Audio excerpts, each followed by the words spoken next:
বন্ধুরা, এই রকম একটা যদি গোপুর আসন তোমরা নিজেরাই বানিয়ে নিতে পারো, তাও একদম সম্পূর্ণ বিনা খরচে, তাহলে কেমন হয় বলো তো।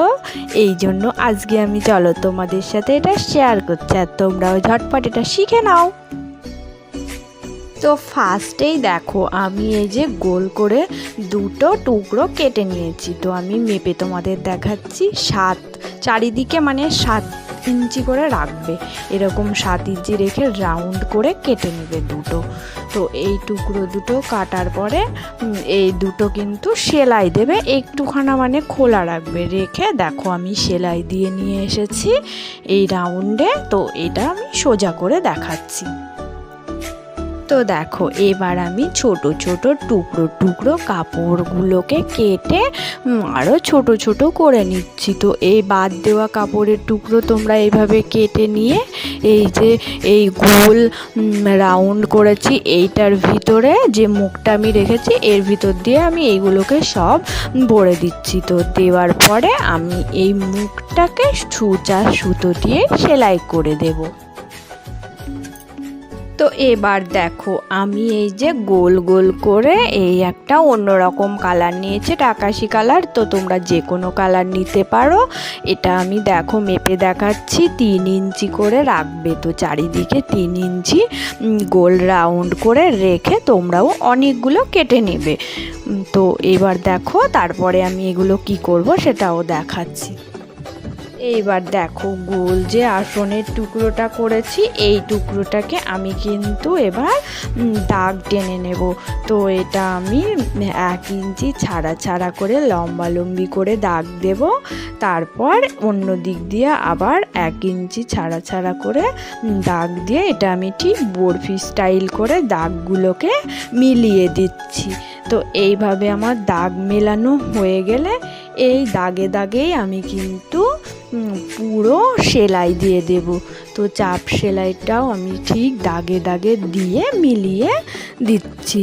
তো তোমরাও এভাবেই করে নেবে। তো এবার দেখো, এই যে আমি কাপড়ের ছোট ছোট টুকরোগুলো কেটেছিলাম, এইটাকে আমি কিভাবে ভাঁজ দিচ্ছি ভালো করে দেখো। ফার্স্টে 1 ভাঁজ, তারপরে আরেক ভাঁজ দিয়ে দেখো নিচের দিকটাতে এইরকম 3টে করে কুচি করবে।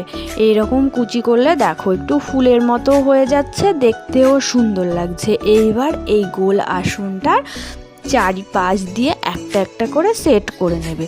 দেখো আমি তোমাদের দেখাচ্ছি, একটু ভালো করে ফলো করো।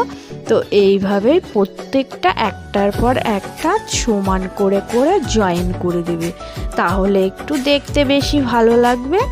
এই জন্যই আমি এরকম করে করলাম। তো দেখো, এই যে এই টুকরোগুলো জোড়ার পরে এবার কিন্তু আমার আসনটা হয়ে গেল।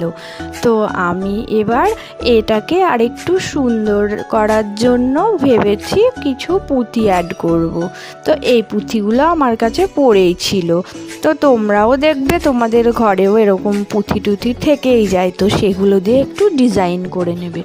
এবার এই যে কোনাকুনি যে বরফির মাঝখান দিয়ে আমার চিহ্ন বেরিয়েছিল, এই চিহ্নগুলোতে আমি প্রত্যেকটাতে একটা করে পুঁথি জয়েন করে দেব। দেখো কিভাবে দিয়েছি, সেম এভাবেই দেবে তোমরাও, তাহলে কিন্তু দেখতে আরও একটু বেশি সুন্দর লাগবে।